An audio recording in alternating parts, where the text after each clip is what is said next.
Berita paling besar sekali hari ini adalah berkaitan tentang peletakan jawatan. Saya telah menghantar surat peletakan jawatan dari Jemaah Menteri kepada Yang Amat Berhormat Perdana Menteri pagi ini.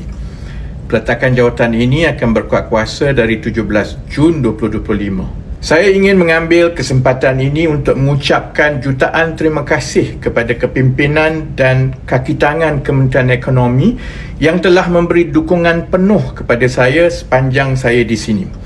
Saya telah melihat sendiri kecekapan dan kemampuan sebahagian besar penjawat awam di sini yang berupaya merangka dasar dan disusuli dengan kerangka program yang berkesan.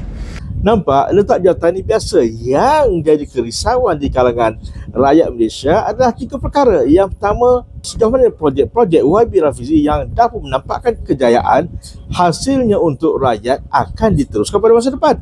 Yang kedua, rakyat bimbang tentang bagaimana reform education dan reform financial rakyat akan berlaku dalam RMK 13. Adakah akan diteruskan dengan jiwa dan perasaan yang sama oleh orang yang bakal menggantikan YB Rafizi? Wallahualam.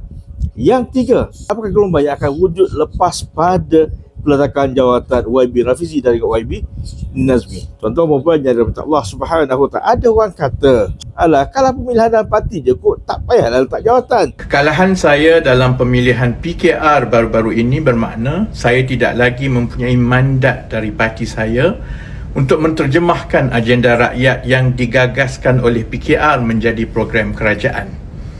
Seperti mana amalan di negara-negara yang menitik beratkan prinsip demokrasi, pemimpin yang kalah dalam pemilihan parti perlu memberi laluan kepada pemimpin yang menang mengambil tempat di dalam kerajaan. Bermaksud, tuan-tuan dan puan, jawatan dalam parti itu akan ada kaitan dengan jawatan dalam kerajaan. Itu rasionalnya. Contoh yang paling mudah sekali, tuan-tuan dan puan, ada ramai MP dalam PKR, betul, tetapi siapa yang akan dilantik sebagai menteri? Of course, yang ada jawatan dalam PKR. Nampak? Isu yang paling penting sekali adalah what will happen next. Amanah terakhir saya sebagai Menteri Ekonomi telah disempurnakan dengan penghasilan rancangan Malaysia ke-13 yang telah dimuktamadkan dan menunggu untuk dibentangkan di Parlimen dalam sidang yang seterusnya.